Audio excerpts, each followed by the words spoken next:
welcome to our podcast Persib. Sebelum mulai kita kenalan dulu gak sih? Kata pepatah kan tak kenal maka tak sayang. Udah dikenal tapi gak disayang. Ya, nggak gitu dong. Iya dong. Oke semuanya, kenalin aku Adelaide. Dan aku Cheskia. Dan aku Caroline. Nah, sesuai judul podcast kita hari ini, kita bakal seru-seruan ngebahas tentang dampak dari teknologi. Apa aja sih dampaknya? Yuk kita cari tahu bareng-bareng. Jadi pasti kalian gak asing dong dengan teknologi kan? Karena kan secara garis besar juga teknologi ini berkembang sangat cepat dan diaplikasikan pada kehidupan kita sehari-hari ya. Adanya teknologi ini memudahkan banget kan? Coba deh kita lihat di zaman dulu gimana. Apa dulu bisa chattingan? Apa dulu kita udah bisa sleep call? Aduh, sama siapa tuh? Dulu itu kan masih kuno banget ya. Kita berkomunikasi juga harus buat surat kan, dan dikirim ke kantor pos baru bisa sampai ke tempat tujuan. Nah, bener banget tuh. Dari sini kita bisa lihat lah kalau berkembangnya teknologi ini sangat memudahkan kita untuk berkomunikasi dan berinteraksi. Bahkan kita bisa lebih mudah berbelanja lewat sosmed. Real banget tuh guys. Kalian kan juga sering ya check out di aplikasi yang warnanya oranye tuh. Iya lagi. Dan dengan caranya simple banget loh. Kalian tinggal cari, terus klik barang yang kalian pengen pesan, terus tinggal tunggu deh. Dan sampai barangnya sampai ke rumah kalian. Nah, semudah dan sesimpel itu kan. Tapi dengan adanya perkembangan teknologi ini, tentu gak cuma dari segi perbelanjaan aja. Melalui teknologi ini juga kita bisa loh buka jasa usaha digital. Anyway, jasa usaha digital itu adalah suatu pekerjaan yang menawarkan layanan jasa kepada konsumen dan pemasarannya dilakukan secara digital. Nah, contohnya banyak banget. Misalnya kayak guru atau yang sering kita temui sehari-hari kayak Just Tip, terus ada instruktur Zumba gitu. Oh, omong-ngomong soal Zumba, sebenarnya instruktur Zumba tuh keuntungannya gede gak sih? Secara kan Zumba cuma gerak-gerak doang, semua orang harusnya bisa. Wait, gak gitu dong. Gini-gini juga Zumba tuh memerlukan orang yang profesional loh, supaya manfaat dari Zumbanya sendiri tuh bisa kerasa sama orang-orang yang ngikutin senam itu. Nah, bener banget. Terus juga Zumba kan banyak peminatnya, karena senamnya tuh senam berirama gitu loh. Jadi gak ngebosanin gitu. Jadi kalau menurutku otomatis keuntungannya besar sih kalau jadi instruktur Zumba. Apalagi kalau ditambah iklan yang menarik. Pasti banyak banget orang yang mau ikutan. Oh, bener. Make sense sih. Tapi biasanya iklan instruktur Zumba tuh melalui apa sih? Kalau selama ini yang aku lihat sih, biasanya sih lewat poster sih, terus di-share ke medsos gitu. Tapi bisa juga gak sih kalau kita bikin short video, ngenalin diri kita dan ngasih tahu kalau kita bisa nih jadi instruktur Zumba. Terus videonya ini diiringi jingle sendiri gitu. Nah, mungkin jingle ini juga bisa diisi sama benefit-benefit yang bisa didapat dari senam Zumba kita. Wih, bisa banget tuh. Buat instruktur-instruktur Zumba atau pengusaha di luar sana, boleh banget kali dicatat buat ide promosi. Setuju. Apalagi kan kita tahu ya, teknologi kan udah makin maju. Jadi pastinya makin mudah bikin jingle untuk promosi usaha kita dong. Jadi makin gampang sih bikinnya. Cuman menarik konsumennya itu loh yang susah. Bener juga ya.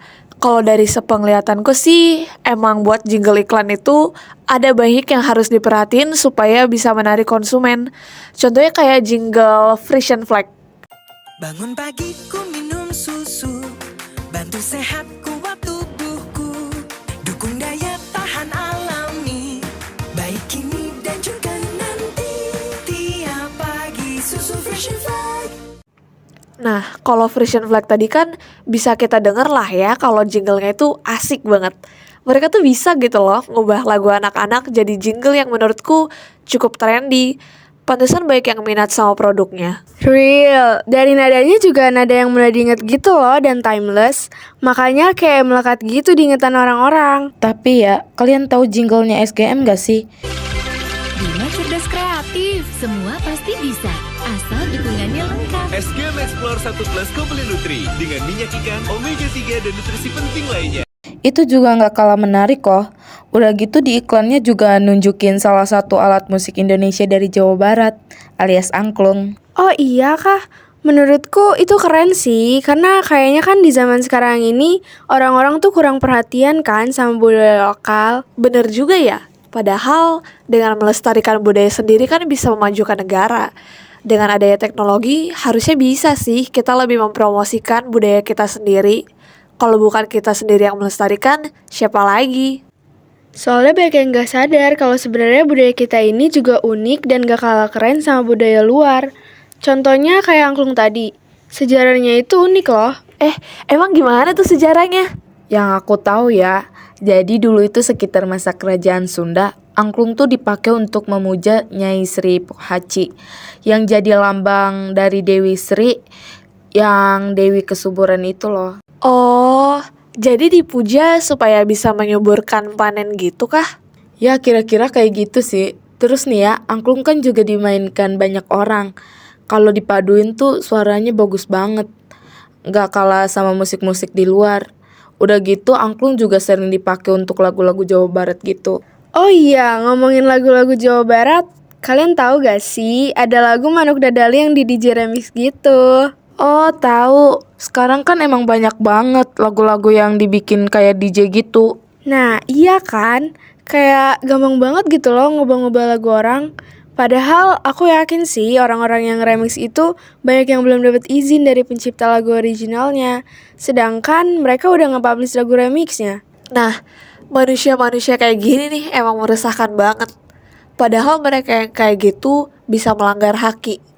Anyway, haki itu adalah hak kekayaan intelektual yang berarti hak untuk menikmati hasil dari kreativitas intelektual.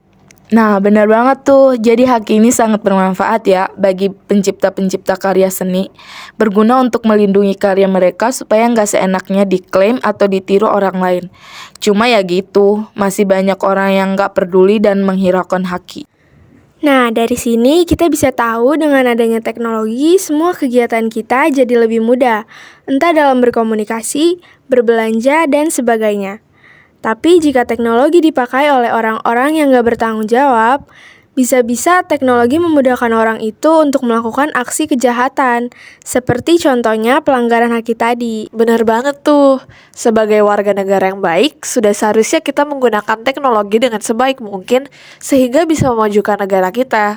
Salah satunya dengan mempromosikan budaya-budaya kita di sosmed. Nah, segitu aja dari kami. Aku Olin. Aku Adelaide. Dan aku Zaskia pamit undur diri.